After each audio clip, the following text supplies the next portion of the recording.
somewhere right now, on 3 different worlds, orbiting 3 different stars in 3 different corners of the sky, something might be happening.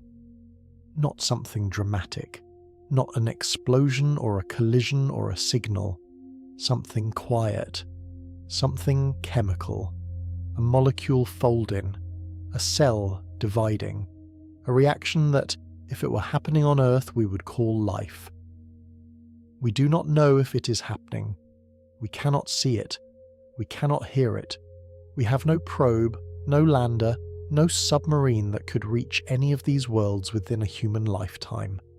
But for the first time in history, we have a telescope powerful enough to taste the air of planets orbiting other stars, to read the chemistry of atmospheres 100 light-years away. And what it has found, on 3 worlds in particular, has changed the search for life from philosophy into chemistry, from speculation into data, from hoping into measuring. Welcome to Strindberg Space Stories. If you enjoy these quiet journeys through space, subscribing truly helps others find their way here too. Tonight, we are visiting 3 worlds where life might exist. Not in theory, not in science fiction, in the data. 3 planets that the James Webb Space Telescope has examined, measured, and found to possess the conditions that life, as we understand it, requires. The search for life beyond Earth is not new. It is one of the oldest impulses of our species. The ancient Greeks debated whether other worlds existed and whether they might be inhabited. Giordano Bruno, in the 16th century, proposed that every star was a sun with its own planets and was burned at the stake for, among other things, his cosmic pluralism. In the 19th century, astronomers peered at Mars through telescopes and convinced themselves they saw canals, engineered waterways built by a dying civilization, a belief that persisted for decades before better observations revealed it was an illusion of optics and wishful thinking. For most of this history, the search was limited by technology. We could see other planets in our own solar system, but we had no way of knowing whether planets existed around other stars. The first confirmed exoplanet orbiting a sun-like star was not discovered until 1995, when Michel Mayor and Didier Queloz detected a Jupiter-sized planet orbiting the star 51 Pegasi, 50 light-years away. They won the Nobel Prize for this discovery in 2019. Since then, the number of known exoplanets has exploded. NASA's Kepler Space Telescope, which operated from 2009 to 2018, discovered over 2,700 confirmed planets. Its successor, TESS, has added thousands more. As of 2026, the total number of confirmed exoplanets stands at over 5,700, and the count is still rising. But finding planets is only the first step. The question is not whether other worlds exist. We know they do. The question is whether any of them are alive. And to answer that question, you need to do more than detect a planet. You need to study its atmosphere. You need to read its chemistry. You need to determine whether the conditions on that world are compatible with life as we understand it, and, if possible, whether the chemistry of its air shows signs that something is actually living there. So, settle in, let your breathing slow. We're going a long way tonight. 40 light years, then 48, then 124. 3 stops, 3 worlds, 3 chances that the universe has given us to answer the oldest question our species has ever asked. Before we leave, it is worth pausing to consider what an alien astronomer, looking at our own world from 40 light-years away, would see. If they pointed a telescope like JWST at Earth during a transit, they would detect nitrogen, oxygen, water vapor, carbon dioxide, methane, and ozone in our atmosphere. The combination of oxygen and methane, which should not coexist unless something is replenishing them, would immediately flag our planet as chemically unusual. The ozone layer, produced by the interaction of oxygen with ultraviolet light, would confirm that the oxygen is abundant and persistent. They would see the signature of a living world. They would not know about cities or music or wars or languages. They would know only that the air of this small blue planet is out of chemical equilibrium in a way that is most easily explained by biology. That is exactly what we are trying to do in reverse. Looking at other worlds, reading their air, searching for the same kind of chemical disequilibrium that our own planet would reveal to anyone looking from outside. We are looking for other Earths, or at least other worlds where the chemistry is interesting enough to suggest that something, somewhere, is alive. Before we visit the three worlds, it helps to understand what we're looking for and how we're looking for it. Because the search for life on other planets is not a search for little green figures waving from a surface.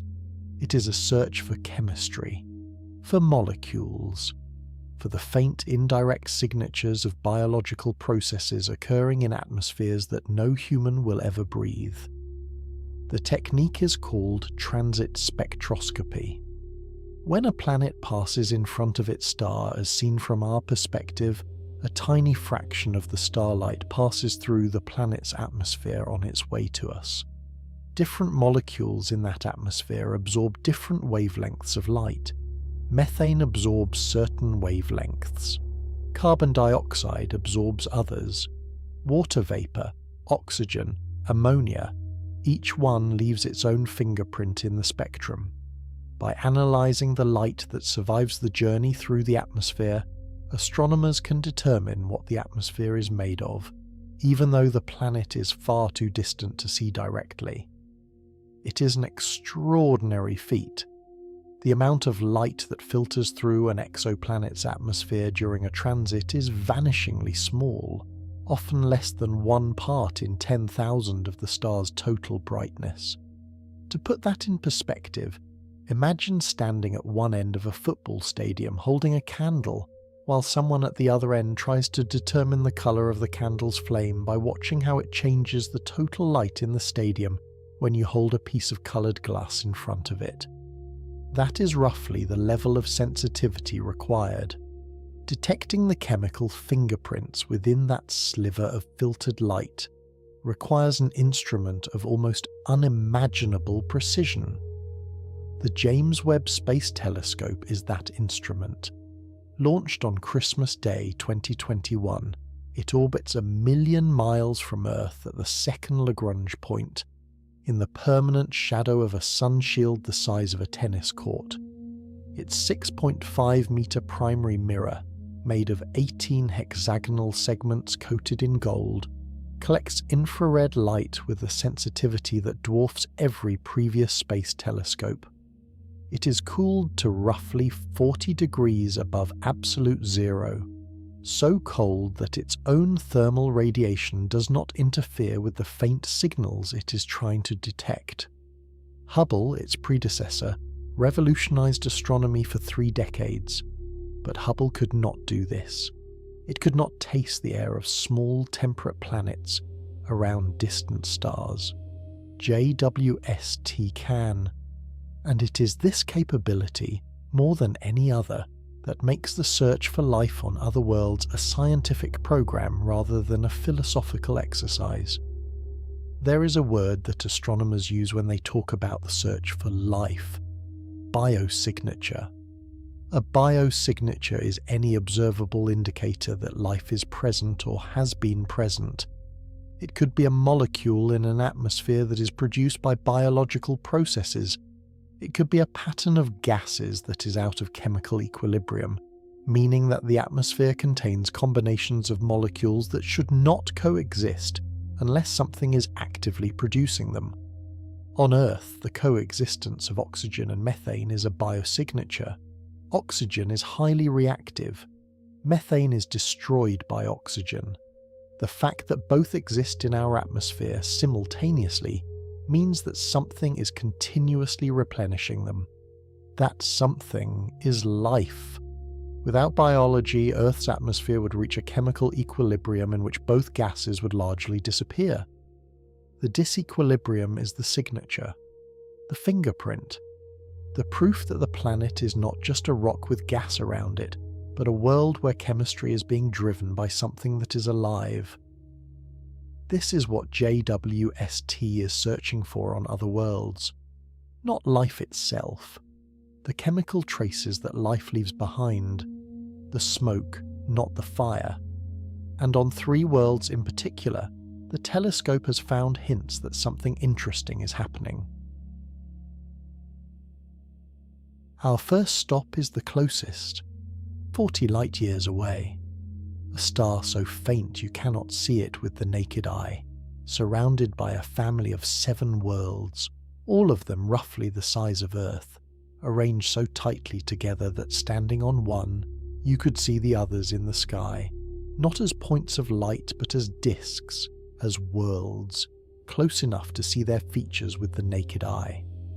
This is the TRAPPIST-1 system, and it is, by almost any measure, the most extraordinary planetary system ever discovered. TRAPPIST-1 is a star, but it is not like our Sun. It is an ultra-cool red dwarf, a star so small and so dim that it barely qualifies as a star at all. It has roughly 9% of the Sun's mass and 12% of its radius. If you replaced our Sun with TRAPPIST-1, the sky would be dark and reddish, the star a dull, dim ember that would barely warm your face even at noon. Its surface temperature is roughly 2,300 degrees Celsius compared to the Sun's 5,500. It emits most of its energy in the infrared, wavelengths too long for the human eye to see. It is, by stellar standards, almost invisible. And yet, this dim, cool, unremarkable star has produced something that no other star we have found can match.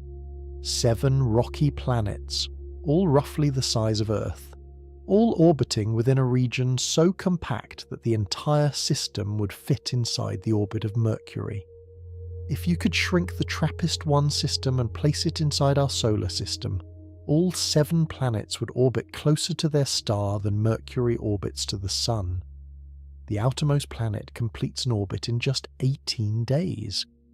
The innermost in 1.5. They are packed together so tightly that the gravitational interactions between them are not just measurable, but significant, shaping their orbits and, potentially, their geologies. The planets were discovered beginning in 2016 by a Belgian-led team using a small robotic telescope called TRAPPIST, the Transiting Planets and Planetesimal Small Telescope, based at the La Silla Observatory in Chile. The lead scientist was Michael Gillen of the University of Liège, who'd been studying ultra-cool dwarf stars for years, suspecting that their small size would make it easier to detect Earth-sized planets through the transit method. He was right. The initial discovery of 3 planets was announced in May 2016 and received modest attention. Then, in February 2017, the team announced 4 more, bringing the total to 7. The news made the front page of Nature, was covered by every major news outlet in the world, and transformed TRAPPIST-1 from an obscure catalogue entry into the most famous star in exoplanet science. 3 of the 7 planets, designated TRAPPIST 1E, F, and G, orbit within the habitable zone, the range of distances from the star where temperatures could allow liquid water to exist on a planet's surface. TRAPPIST 1E is the most Earth-like of the 3. It receives roughly the same amount of energy from its star as Earth receives from the Sun. Its radius is 92% of Earth's. Its mass is roughly 69% of Earth's. Its density is consistent with a rocky composition similar to Earth's, with an iron core and a silicate mantle. On paper, it is one of the most promising candidates for habitability ever identified. Imagine standing on the surface of TRAPPIST-1e if it has a surface you can stand on. The star would hang in the sky, large and reddish, roughly 3 times the apparent diameter of our Sun as seen from Earth, but much dimmer. The light would be warm and ruddy like a perpetual sunset. The landscape, if there is land, would be bathed in tones of amber and crimson. Water, if it exists on the surface, would appear dark under the red light. Green plants, if photosynthesis exists here, might not be green at all. They might be black or deep red, evolved to absorb the infrared heavy light of a cool star. The sky would not be blue. It would be some shade of orange or red, depending on the composition of the atmosphere. And in that sky, you would see something no one on Earth has ever seen.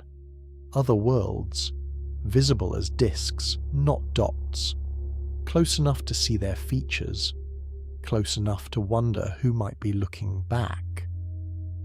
But paper is not data, and the question that has dominated TRAPPIST-1 research since the system's discovery is whether any of these planets have atmospheres at all.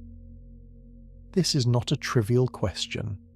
Red dwarf stars are not gentle hosts. Despite their low luminosity, they're prone to violent flares, sudden eruptions of radiation that can strip the atmosphere from a nearby planet, in much the same way that a pressure washer strips paint from a wall. The TRAPPIST-1 planets orbit so close to their star, with orbital periods measured in days rather than months, that they are exposed to these flares at close range. TRAPPIST-1e completes an orbit every 6 days. TRAPPIST-1b, the innermost planet, orbits in just 1.5 days. At these distances, a stellar flare can deliver more radiation in a few hours than the Sun delivers to Earth in a year. The concern, voiced by many researchers, is that billions of years of flare exposure may have boiled away whatever atmospheres the TRAPPIST-1 planets once had. Ultraviolet radiation from flares can break apart water molecules in the upper atmosphere, splitting them into hydrogen and oxygen. The hydrogen, being light, escapes into space. The oxygen reacts with surface minerals or is also lost. Over billions of years, this process could strip a planet of its entire water supply and its entire atmosphere. And once the atmosphere is gone, it is gone. There is no process that can regenerate it. The planet becomes a bare, airless rock, baking in the radiation of its nearby star. But there is a counter-argument. Some models suggest that if a planet starts with enough water, or if it has a magnetic field strong enough to deflect the charged particles from flares, or if its atmosphere is replenished by volcanic outgassing from the interior, it might survive the bombardment. Earth has survived billions of years of solar activity because it has a strong magnetic field that shields its atmosphere from the solar wind. If TRAPPIST-1e has something similar, even a weaker version, it might have held on. The question of whether a small rocky planet orbiting a red dwarf can retain an atmosphere is one of the most important open questions in exoplanet science. The answer has implications far beyond the TRAPPIST-1 system. Red dwarfs are the most common type of star in the galaxy, making up roughly 70% of all stars. If their planets cannot retain atmospheres, then the majority of potentially habitable worlds in the galaxy are in fact not habitable at all. But if they can, even some of the time, even under the right conditions, then the number of potentially habitable worlds in the Milky Way is enormous.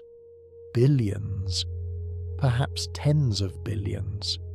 The answer to this one question changes the entire arithmetic of the search for life. JWST has begun to provide that answer, and the results so far are mixed but not hopeless. In 2023, JWST observed TRAPPIST-1b, the innermost and hottest planet, and found no evidence of a substantial atmosphere. The thermal emission measurements were consistent with a bare, airless rock, its surface exposed directly to space. This was not unexpected. TRAPPIST-1b receives 4 times the radiation that Earth receives and orbits far inside the habitable zone. If any planet in the system was going to lose its atmosphere, it would be this one. TRAPPIST-1c, the second planet, showed similar results. No thick atmosphere, possibly a thin one or possibly none at all. Again, not surprising for a planet receiving twice Earth's insolation. But the habitable zone planets, TRAPPIST-1e, F and G, have not yet been fully characterized. These are the ones that matter. They receive less radiation from their star.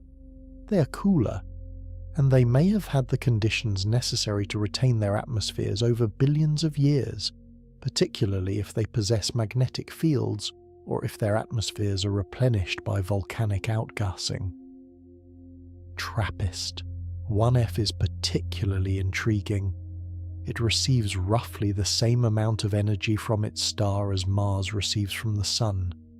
On its own, that would be too little for liquid water on the surface. But if it has a substantial atmosphere with greenhouse gases, carbon dioxide, water vapor, or methane, the surface temperature could be elevated enough to permit liquid water. Its mass and radius suggest a composition that could include a significant water fraction, perhaps in the form of a global ice shell with liquid water beneath, similar to the moons Europa and Enceladus in our own solar system.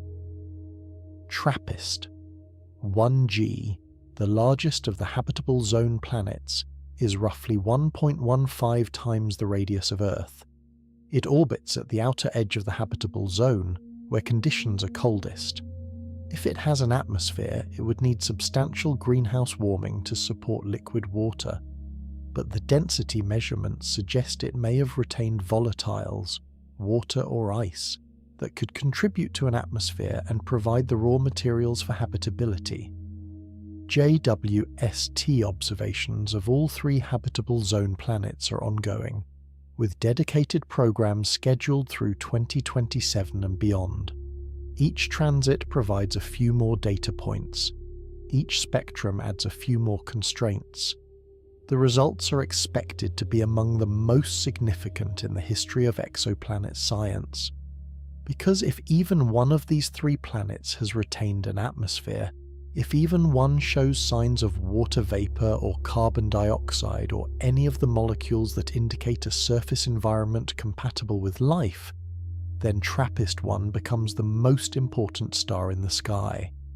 And a system that was once an obscure catalogue entry, orbiting a star too faint to see, becomes the place where we go looking for an answer to the oldest question. There is one more detail about the TRAPPIST-1 system that is worth sitting with. The planets orbit so close together that gravitational interactions between them are significant. They are locked in a chain of orbital resonances, meaning that the orbital period of each planet is related to its neighbours by a simple ratio. For every 8 orbits that TRAPPIST-1h, the outermost planet, completes, the next one inward completes 5. The next completes 3, and so on through the entire chain. It is a gravitational symphony, each planet tugging the next, each one keeping time, the entire system vibrating in a mathematical harmony that has persisted for billions of years without breaking.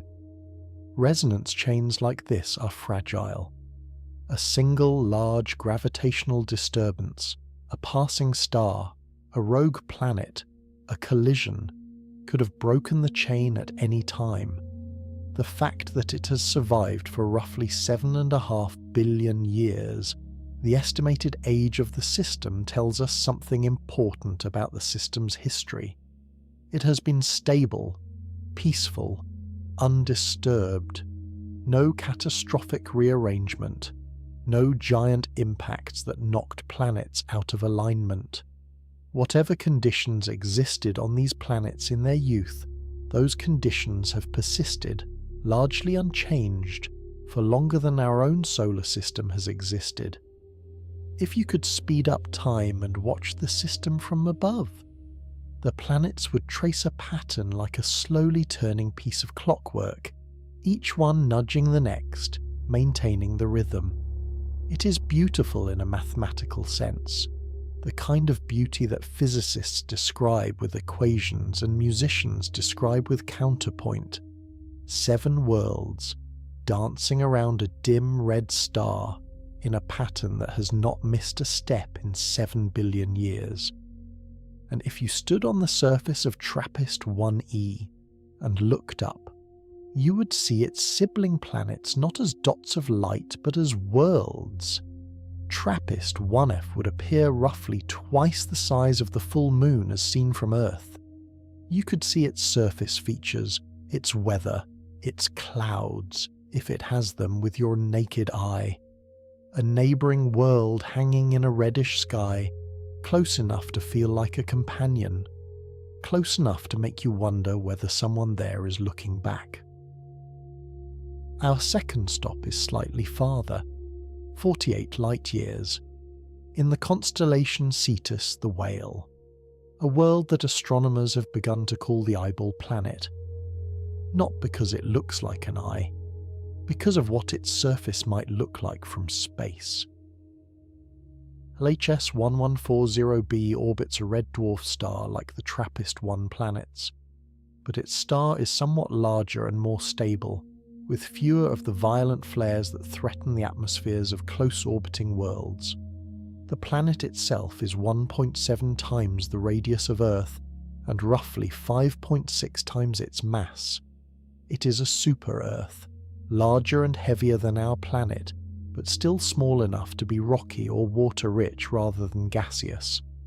It orbits in the habitable zone of its star, at a distance where temperatures could, under the right conditions, permit liquid water. When LHS 1140b was first discovered in 2017, astronomers were uncertain what kind of world it was. Its size and mass were consistent with 2 very different possibilities. It could be a mini Neptune, a small gas planet with a thick hydrogen-helium atmosphere and no solid surface, or it could be a super-Earth, a rocky or icy world with a thin atmosphere and a surface you could in principle stand on. The difference matters enormously. A mini Neptune is not habitable. A super-Earth might be. JWST settled the question.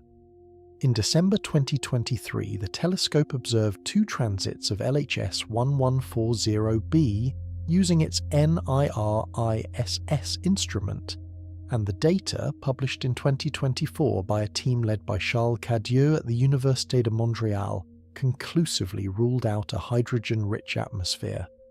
LHS 1140b is not a mini Neptune. It is a super-Earth, and the data suggests something remarkable about its composition. The planet's density, calculated from its mass and radius, is lower than what you would expect for a world made entirely of rock and iron, like Earth. The best explanation is water. Between 10 and 20% of LHS 1140b's mass may be composed of water, far more than Earth, which is only about 0.02% water by mass. This makes LHS 1140b a water world, not in the science fiction sense of a planet covered entirely by ocean, though that is possible, in the geological sense of a planet whose bulk composition includes a significant fraction of water, likely present as ice beneath the surface and possibly as liquid in specific regions. And here is where the eyeball comes in. LHS 1140b is almost certainly tidally locked to its star, just as our moon is tidally locked to Earth. One side permanently faces the star, the other permanently faces away into the cold of space. The day side is warmer, the night side is colder, and at the centre of the day side, directly beneath the star, the point that receives the most heat, temperatures may be just high enough for liquid water to exist. Picture it: a world encased in ice, white and frozen from pole to pole, but at the centre of the sunlit hemisphere, a single dark circle of open water, a lake, or perhaps a small ocean, surrounded on all sides by ice, kept liquid by the warmth of the star shining directly overhead.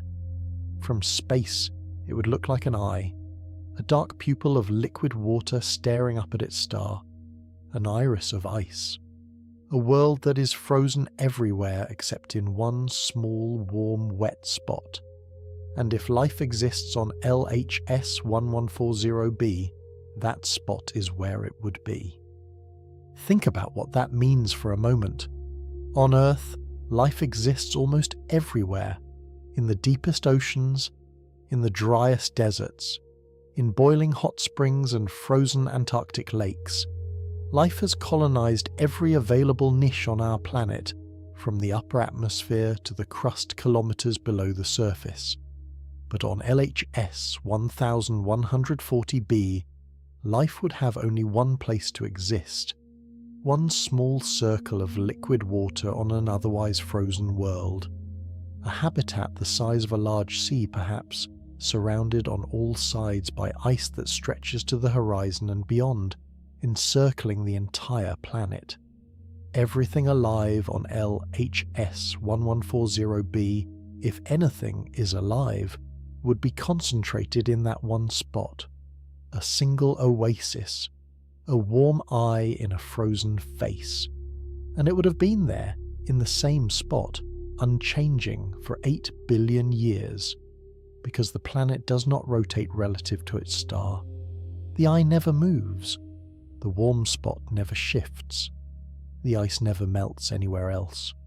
It is the most stable habitat imaginable, and stability, in biology, is an invitation.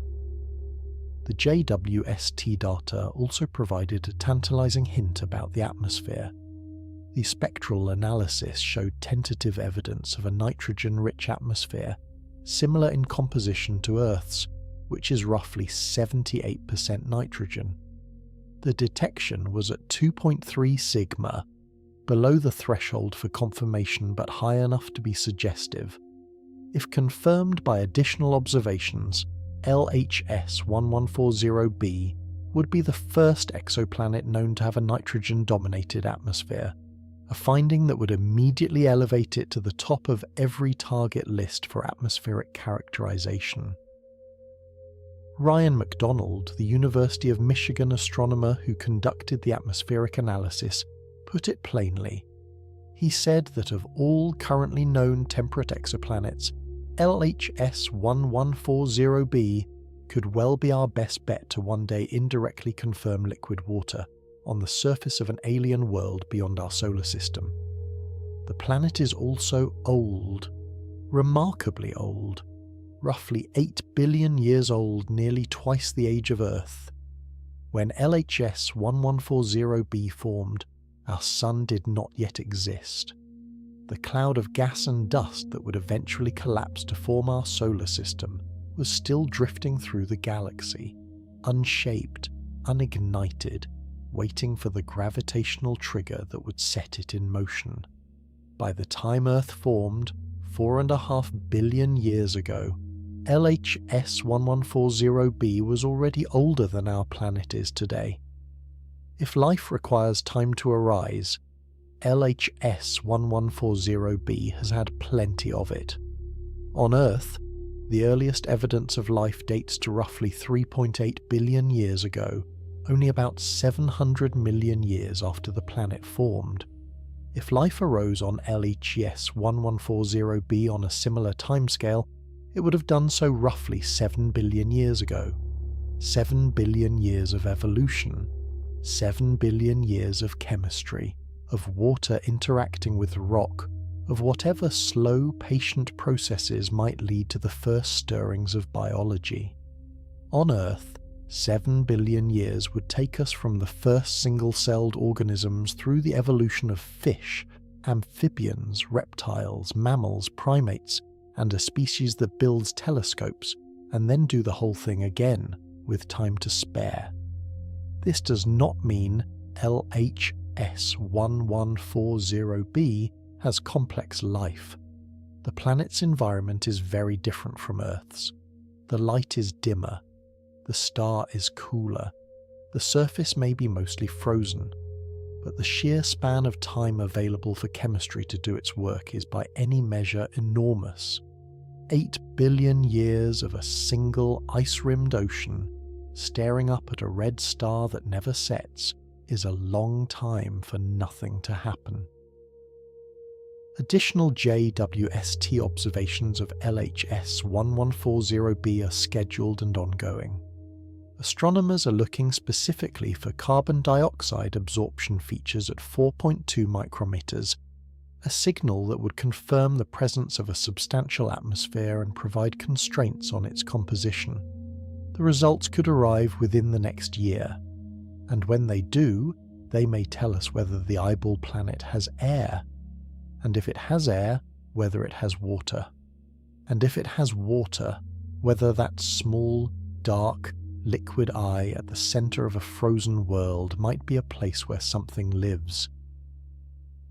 Our third and final stop is the farthest, 124 light-years away, in the constellation Leo, a planet that has made headlines around the world, a planet that has generated more excitement, more controversy, and more cautious scientific optimism than any other world beyond our solar system. K2-18b, the ocean world that smells like the sea. K2-18b was discovered in 2015 by the Kepler Space Telescope's extended K2 mission. It orbits a red dwarf star called K2-18, completing one orbit every 33 days. It is 8.6 times the mass of Earth, which places it in a category called sub-Neptunes, planets larger than Earth but smaller than Neptune. Sub-Neptunes are the most common type of planet in the galaxy. There are more of them than any other kind. Surveys by the Kepler telescope revealed that roughly 1 in 3 Sun-like stars hosts at least one sub-Neptune in a close orbit. And yet there is no example of one in our own solar system. We have rocky planets, Mercury, Venus, Earth, Mars. We have gas giants, Jupiter and Saturn. We have ice giants, Uranus and Neptune. But we have nothing in between. No planet larger than Earth but smaller than Neptune. No world that straddles the boundary between rock and gas. This gap in our solar system is one of the great puzzles of planetary science. And it means that when we study sub-Neptunes around other stars, we are studying a type of world that we have no local experience with, no intuition for, no analogue to compare. Every observation is a discovery. Every measurement teaches us something new about a category of planet that the universe makes in abundance, but that our own corner of space, for reasons no one understands, does not contain. K2-18b orbits in its star's habitable zone, and a team led by Niku Madhusudan at the University of Cambridge has proposed that it may be what they call a Hycean world, a new category of potentially habitable planet. The name combines hydrogen and ocean. A Hycean world would have a thick hydrogen-rich atmosphere sitting above a global ocean of liquid water.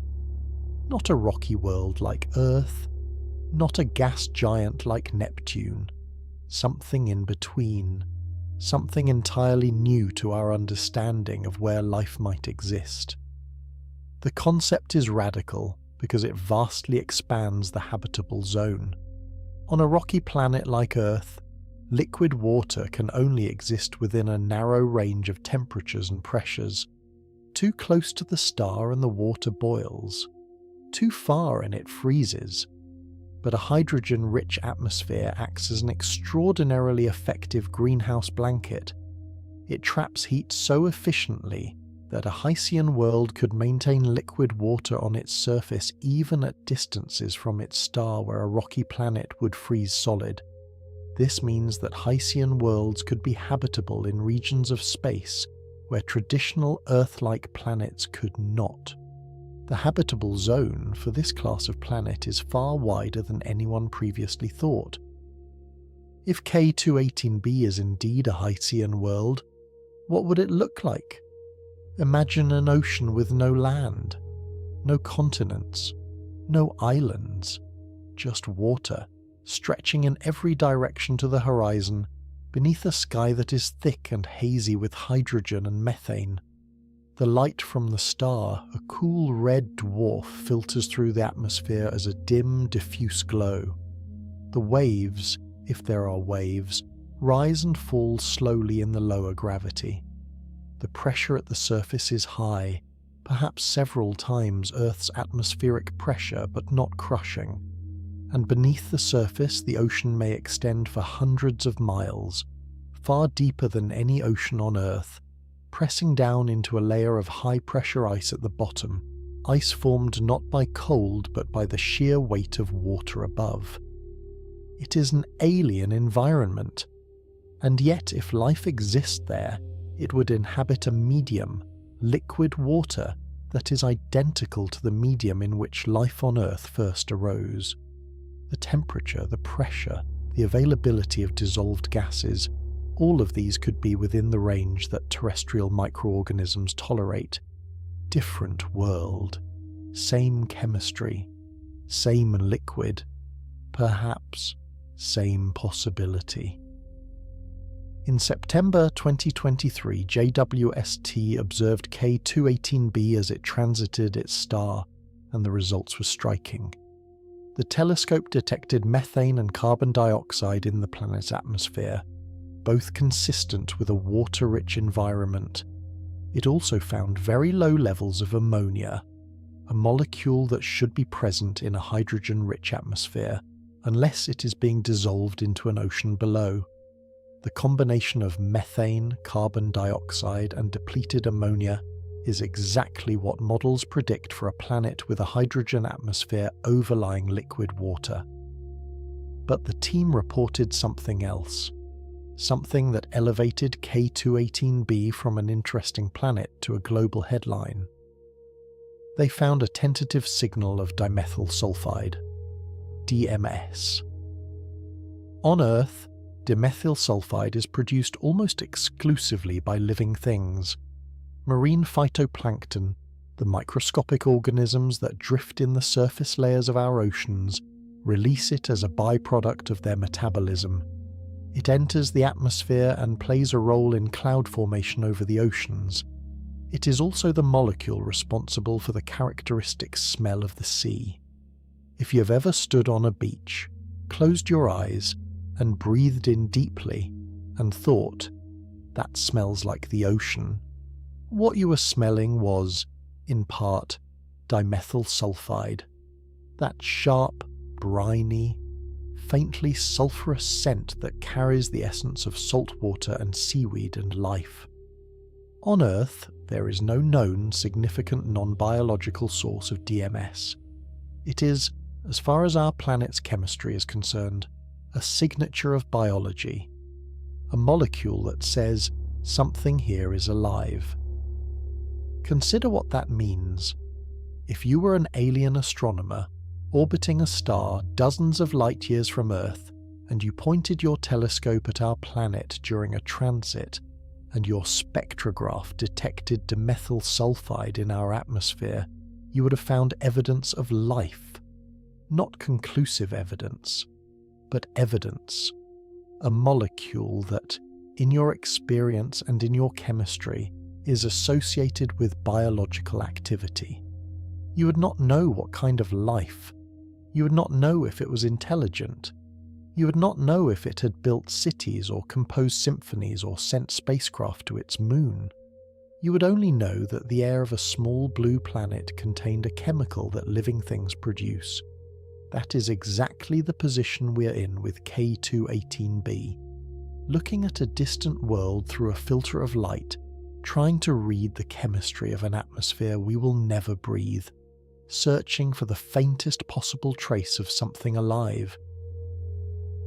In April 2025, the Cambridge team published new observations using a different JWST instrument, the Mid-Infrared Instrument, or MIRI, which operates at longer wavelengths where the spectral features of DMS are more distinct.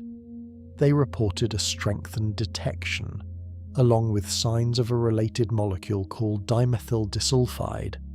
The confidence level reached 3 sigma, meaning there is roughly a 99.7% probability that the signal is real and only a 0.3% chance it arose by statistical noise. 3 sigma is suggestive. It is not definitive. In physics, the gold standard for a confirmed discovery is 5 sigma, a threshold so stringent that the probability of a false positive drops to roughly 1 in 3.5 million. The team estimated that another 16 to 24 hours of JWST observation time would be needed to reach that threshold, or to rule the signal out. The scientific community responded with a mixture of excitement and caution. Some researchers praised the extraordinary achievement of detecting any atmospheric chemistry at this distance. Others warned against overinterpretation. Sarah Seeger, a planetary scientist at MIT who has spent her career studying exoplanet atmospheres, cautioned that when it comes to K218b, enthusiasm is outpacing evidence. The caution is not unfounded. Recent laboratory work has shown that DMS can, under certain conditions, be produced through non-biological chemical reactions, though the yields are typically far smaller than what biology produces. The quantities of DMS required to explain the signal on K218b would need to exceed Earth's total natural production by a factor of roughly 20. That is within the range of what a plausible marine ecosystem could produce, but it is also a quantity that might conceivably arise from exotic abiotic chemistry in a hydrogen-rich atmosphere unlike anything on Earth. In July 2025, a NASA-led reanalysis took a different approach. 3 independent teams analysed the combined dataset using Bayesian methods, each building their own atmospheric models from scratch. The study confirmed the planet's water-rich atmosphere and the presence of methane and carbon dioxide, but it found no conclusive evidence of DMS. The signal was present in some models and absent in others, depending on the assumptions used. The result was not a refutation. It was a demonstration of how sensitive these measurements are to modelling choices and how much more data will be needed before any firm conclusion can be drawn. In March 2026, a separate search for technological signatures on K218b, conducted using radio telescopes, found no evidence of artificial transmissions from the planet. This does not rule out life. It rules out detectable technology. If K218b has life, it is not broadcasting. It is quiet, as life on Earth was quiet for nearly 4 billion years before a species of primates invented radio. So, where does that leave us? In the most honest and most scientifically responsible place there is, uncertainty. K218b may harbour life. It may not. The DMS signal may be biological. It may be chemical. We do not know. And we will not know until more data arrives, until the 5 sigma threshold is crossed or not crossed, until alternative explanations are tested and either confirmed or ruled out. Science does not deliver its most important answers quickly. It delivers them carefully. But what is not in dispute is this. For the first time in history, we have an instrument capable of detecting the chemical fingerprints of biology in the atmosphere of a planet orbiting another star. That capability did not exist 10 years ago. The question of whether we are alone in the universe has been asked for millennia. It has been the subject of philosophy, theology, science fiction, and late-night speculation. But until JWST, it was never a question that could be addressed with data. Now it can. The question has moved from philosophy to chemistry, from speculation to spectroscopy, from the realm of wonder to the realm of measurement. 3 worlds, 3 chances, each one different, each one promising in its own way. TRAPPIST-1, with its 7 Earth-sized planets packed so tightly together that they can see each other in their skies. A system that gives us not 1 but 3 habitable zone worlds to study, a triple chance, a natural experiment in which the same star, the same age, the same initial conditions have produced multiple worlds with the potential for liquid water. If even one of the 3 has retained its atmosphere, it becomes the most important planet in exoplanet science. The results are coming, and the stakes could not be higher. LHS 1140b, the eyeball planet, a frozen super-Earth, 8 billion years old, with a possible nitrogen atmosphere and a possible ocean of liquid water at the point on its surface that faces its star forever. A world that has had twice as long as Earth to develop whatever chemistry a world can develop when it has water, rock, and time.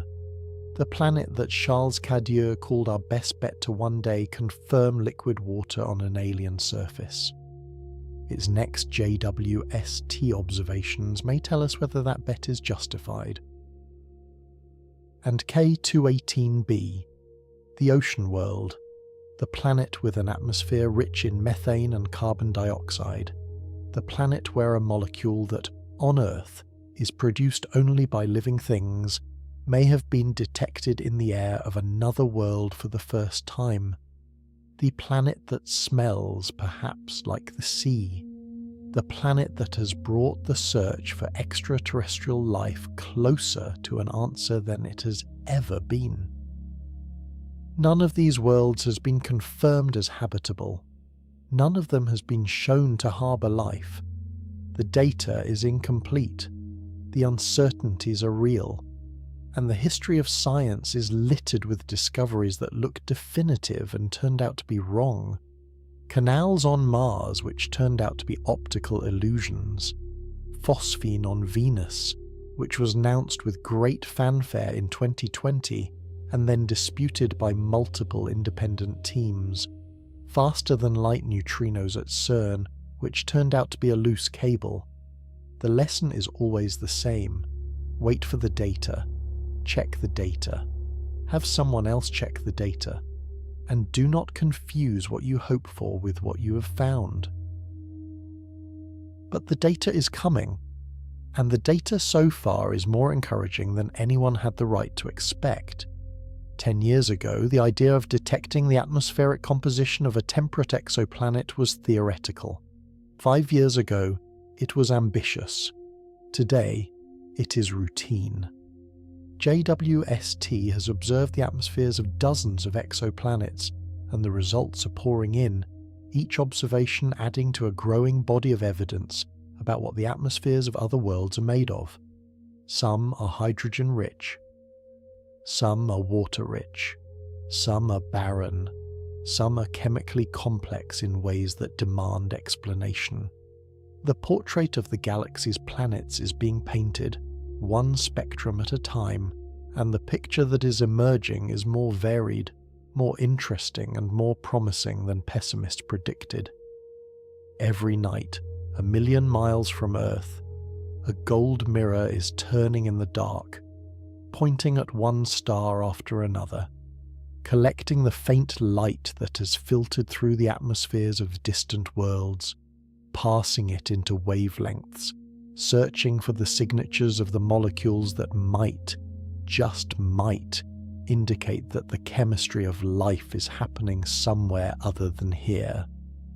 And if the answer, when it comes, is yes, if one of these 3 worlds, or another not yet studied, shows an unmistakable, independently confirmed 5 sigma detection of a molecule that can only be produced by living things, the implications would ripple outward for centuries, not just in science, though every biology textbook would need to be rewritten, in philosophy, in religion, in the way we think about our place in the universe. For all of human history, we have been operating on an assumption that has never been tested, that life on Earth is unique, that whatever happened 4 billion years ago in a warm pond or a deep sea vent on a young planet was a one-time event, an unrepeatable accident that produced the only life in the cosmos. If that assumption is wrong, if life arose independently on even one other world, then it is probably not an accident at all. It is a tendency, a feature of the universe, something that happens wherever the conditions are right, as naturally and as inevitably as crystals forming in a cooling solution. And if life is a tendency of the universe rather than an accident, then the cosmos is not the cold, dead, empty place we sometimes imagine. It is a place that produces life the way it produces stars, routinely, abundantly, everywhere the chemistry allows. Then the silence breaks. The question that has been asked since the first human looked up at the stars and wondered, the question that Fermi asked at lunch and that SETI has listened for, and that every child has asked at bedtime, finally has an answer. And the answer changes everything. Not because it tells us about them, whoever they are, whatever they look like, however their biology works, but because it tells us about the universe, that it is not barren, that it is not empty, that the chemistry of life is not a one-time accident on a single planet, but a pattern, a tendency, a feature of the cosmos itself, and that we, here, on this small blue world, were never as alone as we feared. If life exists on any of these worlds, what might it look like? The honest answer is that we have no idea, and anyone who claims otherwise is guessing, but we can reason from what we know. It would almost certainly be microbial, single-celled, simple, the kind of the life that dominated Earth for 3 billion years before anything multicellular appeared.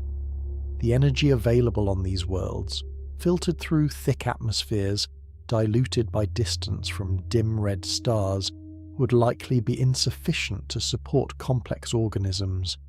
There would be no fish, no forests, no civilizations, but there might be microbes, floating in dark water beneath a hydrogen sky on K218b, clinging to the underside of ice at the edge of LHS 1140b's lonely ocean, drifting in pools of water on the surface of TRAPPIST 1e, under a sky the colour of a sunset that never ends.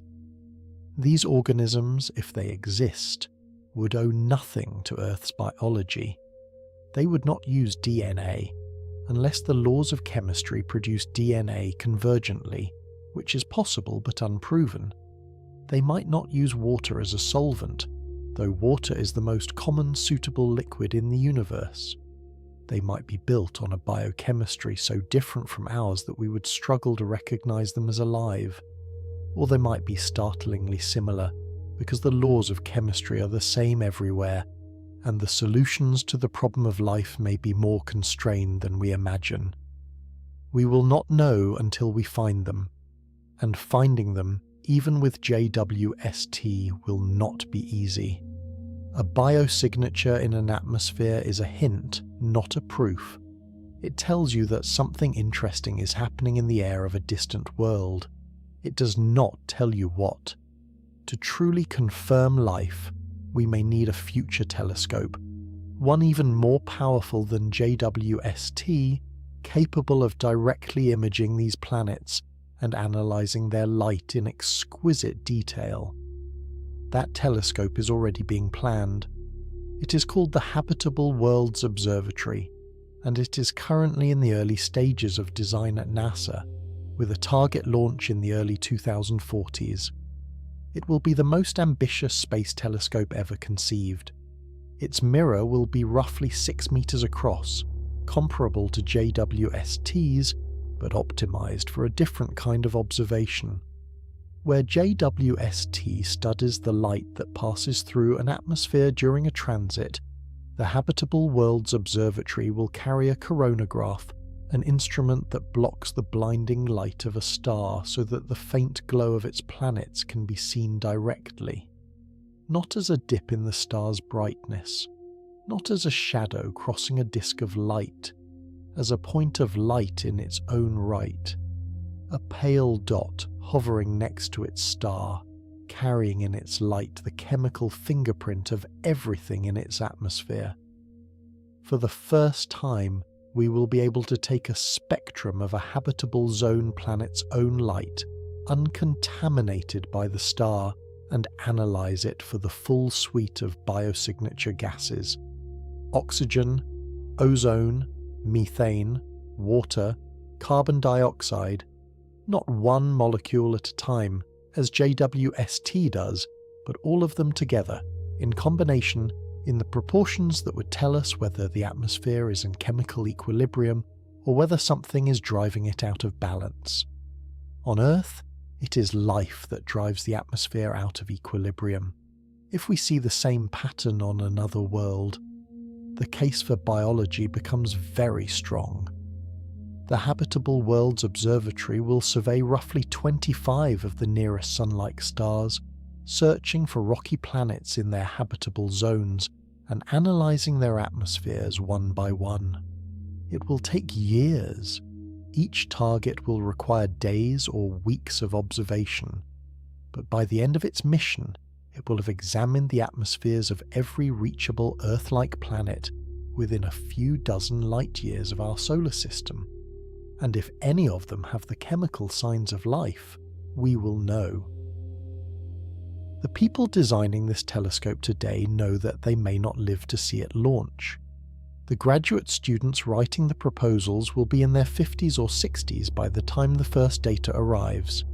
It is a cathedral project, a machine built across generations, designed to answer a question that the builders themselves may not be around to hear the answer to. And they are building it anyway, because the question is worth it. Because some questions are so important that you build the instrument even if you know that the answer will arrive after you're gone. But that is the 2040s. Tonight in the 2020s we have JWST, and JWST is already doing something remarkable. It is narrowing the field. It is telling us which worlds to look at more closely and which to set aside. It is sorting the cosmos into categories: worlds with atmospheres and worlds without, worlds with water and worlds without, worlds where the chemistry is interesting and worlds where it is not. It is building the target list for the next generation of telescopes. And on that list, tonight, are 3 names: TRAPPIST-1e, LHS-1140b, K2-18b. 3 worlds, 3 chances, 3 reasons to keep looking. Maybe your eyes are growing heavy now. Maybe the room has gone still.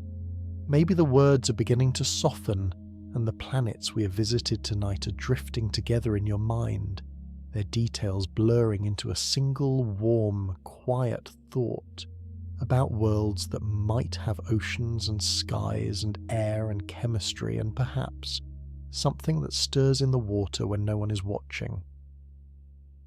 There is a comfort in the thought that we are looking, that after millennia of wondering, we have built a machine that can begin to answer the question, that the answer, whatever it is, will come from data, not from faith, not from hope, not from fear, but from the patient accumulation of photons on a sensor floating in the cold dark, 1,000,000 miles from home. And there is a comfort too in the thought that even if the answer takes decades to arrive, the search itself is meaningful, because the search is not just about finding life elsewhere. It is about understanding what life is, what it requires, how common it is, and what it means that a universe made of hydrogen and helium and starlight has produced, at least once, something that can wonder about its own existence. If it has produced it more than once, then wonder is not an accident. It is a feature, a natural outcome of the right chemistry and the right conditions, and the universe is far richer than we knew. Out there, right now, TRAPPIST-1's 7 planets are orbiting in their silent clockwork, each one nudging the next, holding the rhythm they have held for billions of years. The star glows red and steady, barely visible to the naked eye from Earth, but bright enough to warm 7 worlds. On one of them, perhaps, there is water, and in that water, perhaps, something moves, or does not. We do not know yet, but we are looking. LHS 1140b is turning its frozen face toward its star, its ice gleaming in the dim red light, its small dark ocean sitting at the center of the dayside like a pupil in an eye, staring upward at a star that has been warming it for 8 billion years. The ocean, if it exists, has been there longer than the sun, longer than the Earth. Whatever chemistry is happening in that water has had twice the time that life on Earth needed to arise and evolve from a single cell to a species that builds telescopes. 8 billion years is a very long time to be alone in the water, or a very long time to not be. And K218b is drifting through its 33-day orbit, its thick hydrogen atmosphere pressing down on whatever lies beneath, its chemistry doing whatever its chemistry does, regardless of whether anyone is measuring it.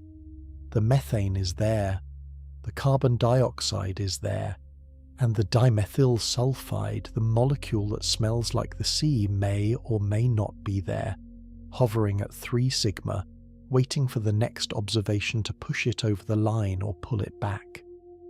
They do not know we are looking. They do not know we exist. They are just worlds, doing what worlds do, circling their stars, obeying the laws of physics, being whatever they are.